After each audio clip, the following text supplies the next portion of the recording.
Have you ever found yourself lying in a doctor's office hearing the word surgery and suddenly feeling like the room got colder?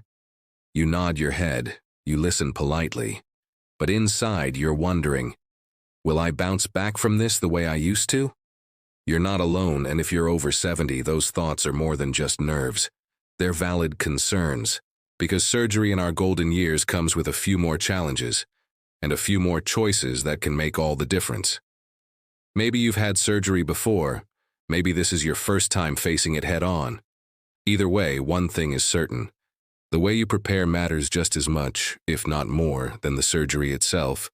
You see, at this age, your body heals differently, reacts to medications differently, and even processes stress differently.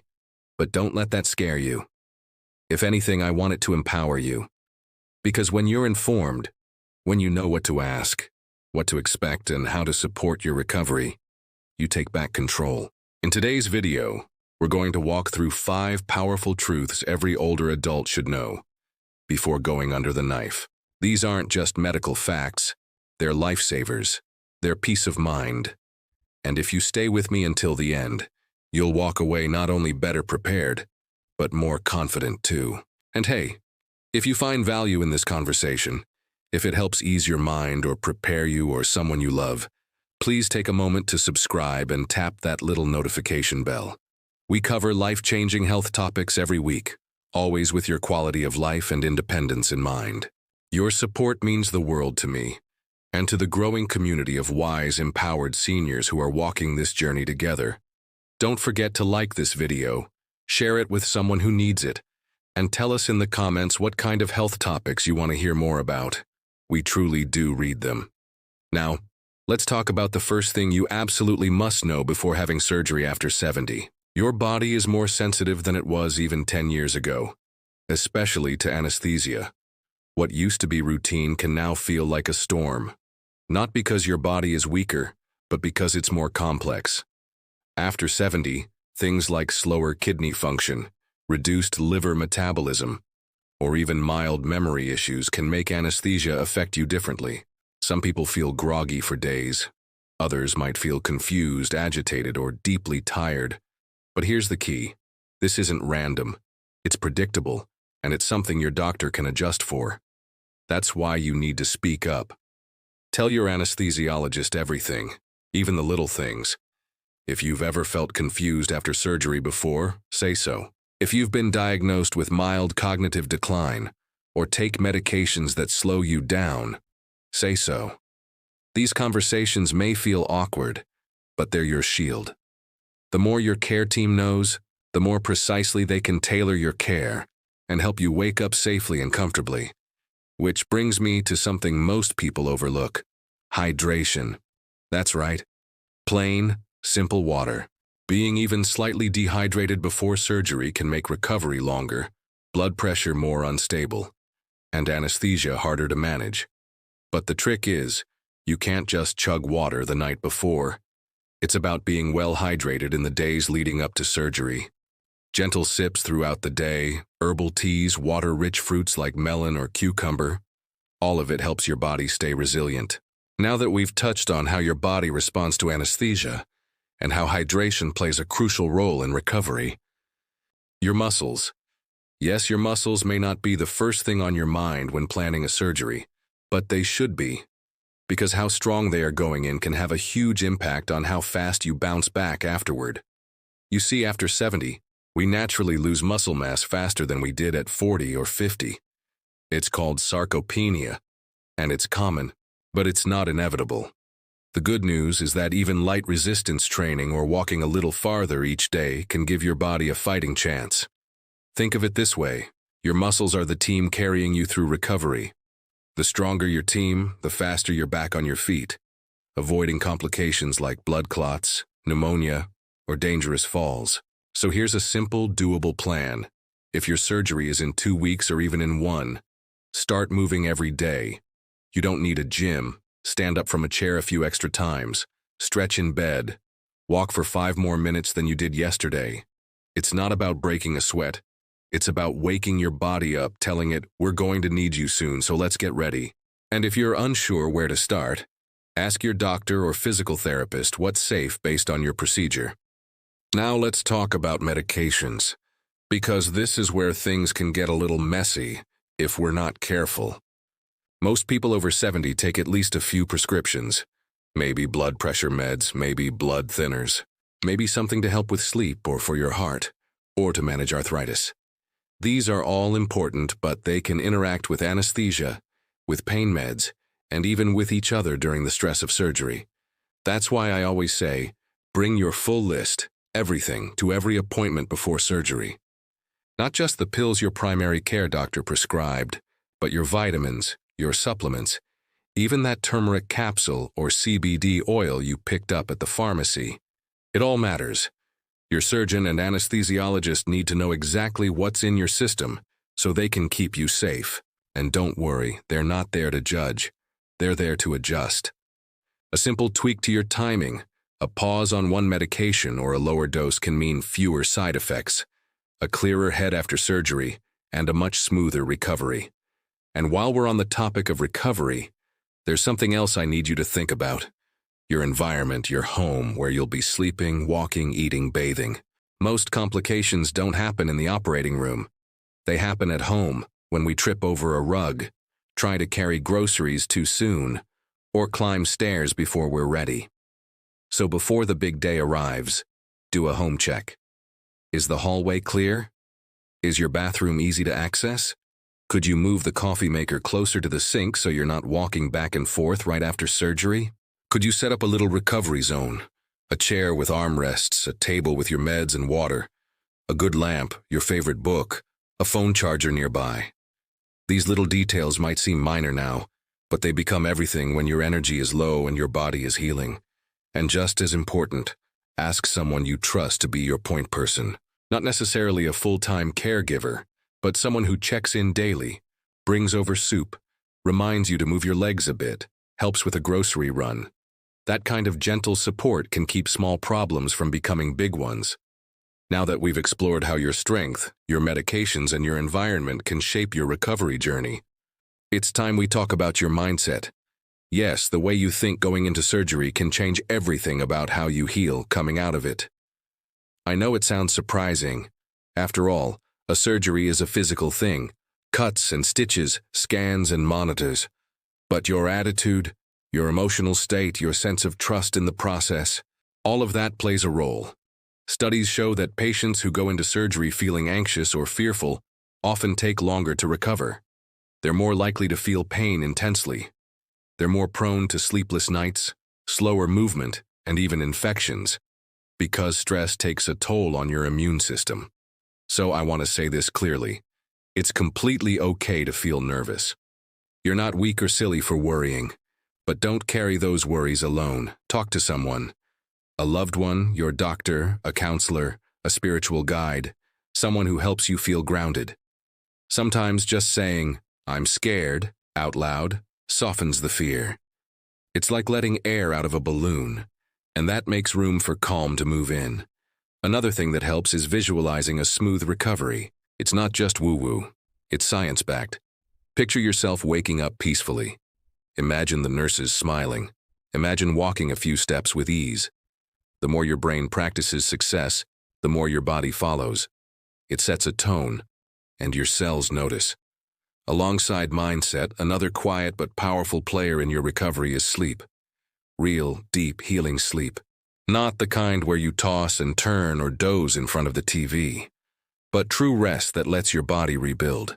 Because after surgery, that's exactly what it's doing. Stitch by stitch, tissue by tissue, it's rebuilding. So in the days leading up to your operation, treat your sleep like medicine. Go to bed a little earlier. Put the screens away at least an hour before. Use soft lighting. Maybe play gentle music. If you wake during the night, don't reach for the phone. Just breathe, slow and steady. And if you have trouble sleeping regularly, speak up. Your doctor can help even with simple changes like adjusting medication times or recommending calming supplements. And don't forget hydration. It's often overlooked, but it's huge, especially as we age. Our bodies become less efficient at holding on to water, which can make us feel tired, foggy, and even more prone to complications like constipation or urinary issues after surgery. Try sipping water throughout the day, not chugging. Just gentle, steady sips. If plain water isn't appealing, add a slice of lemon or cucumber. Herbal tea counts too.